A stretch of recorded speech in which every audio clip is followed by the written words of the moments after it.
सबसे बड़ी, तो यदि हमने 3000 साल उस पीड़ा को झेली है तो क्या सामने वालों को 10 साल झेलने का अधिकार नहीं है?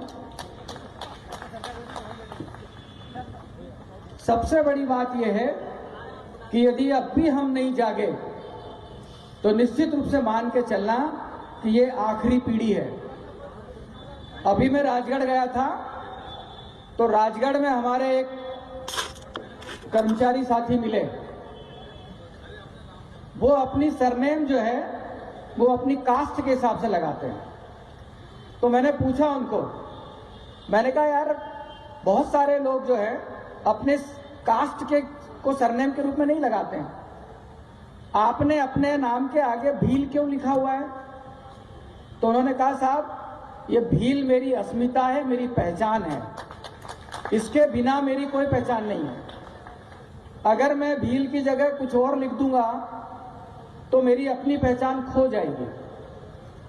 तो मेरा ये मानना है कि हम अपने बच्चों को बड़ी बड़ी स्कूलों में पढ़ा रहे हैं, बड़े बड़े कॉलेजों में पढ़ा रहे हैं और वो अपने साथियों के साथ अपनी जाति और अपनी बिरादरी को साझा करने से डरता है। आपको ध्यान होगा जब आपसे आह्वान किया गया था तब हमने आपसे बोला था कि आप अपने परिवार को भी लेकर के आइए, अपने बच्चों को भी लेकर के आइए, अदरवाइज आपके बच्चों को यह भी पता नहीं चलेगा कि हम हैं क्या, हम कौन हैं। जिस तरीके से कुछ लोग ये प्रचारित कर रहे हैं कि जिस परिवार में एक बार आरक्षण का लाभ मिल गया उसके परिवार को दोबारा आरक्षण का लाभ नहीं मिलना चाहिए। भाई क्यों मिलना चाहिए? मैं आईएएस ऑफिसर बन गया, मेरा बेटा पढ़ रहा है, आप कह रहे हो कि उसको आरक्षण की जरूरत नहीं क्योंकि वो आर्थिक रूप से सक्षम हो गया। मैं मानता हूं कि वो एक आईएएस का बेटा है, आर्थिक रूप से सक्षम हो गया, मगर मैं तब तक ये बात नहीं मानूंगा कि एक परिवार में एक व्यक्ति को आरक्षण मिलना चाहिए जब तक कि मेरे बेटे को कोई ब्राह्मण अपनी बेटी दान नहीं कर दे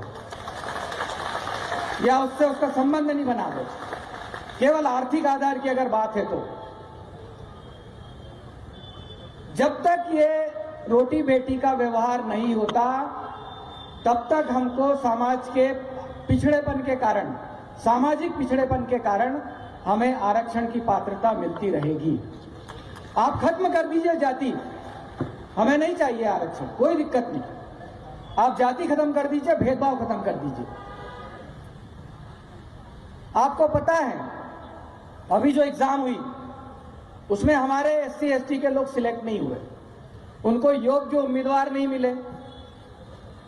हमारे समाज का व्यक्ति ऑल इंडिया सर्विसेज में आईएएस बन सकता है, आईपीएस बन सकता है, राज्य प्रशासनिक सेवा में डिप्टी कलेक्टर बन सकता है, डीएसपी बन सकता है, लेकिन सिविल जज नहीं बन सकता। क्यों नहीं बन सकता सिविल जज? आखिर ऐसे सिविल जज की क्या पात्रता है जो हमारा व्यक्ति नहीं बन सकता?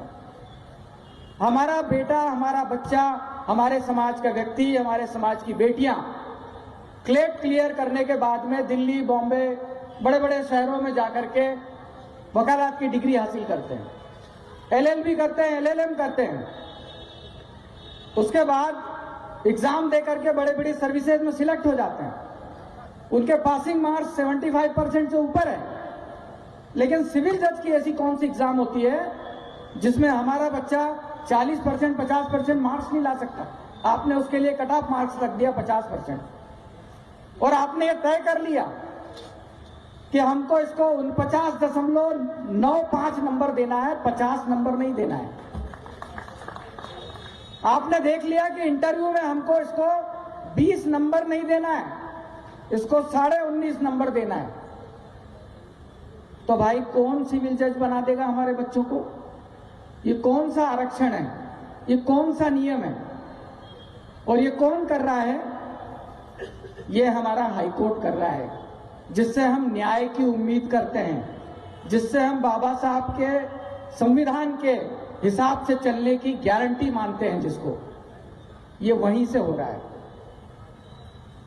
मेरा सिर्फ आपको ये कहना है कि जिस तरीके से जुडिशरी से, न्यायपालिका से आपका बीज समाप्त किया जा रहा है, बीज समझते हो ना आप, कि जब हमारा बेटा सिविल जज बनेगा तभी वो हाई कोर्ट जज तक पहुंचेगा, अदरवाइज और कोई चांस नहीं है। तो आपने अगर बीज ही नष्ट कर दिया तो आप करोगे क्या? न्याय की उम्मीद किससे करोगे? अगले 15 साल, 20 साल, 25 साल कितने जस्टिस गवाही आ जाएंगे हमारे लिए, हमारे समाज की बात करने वाले? कोई बनेगा क्या?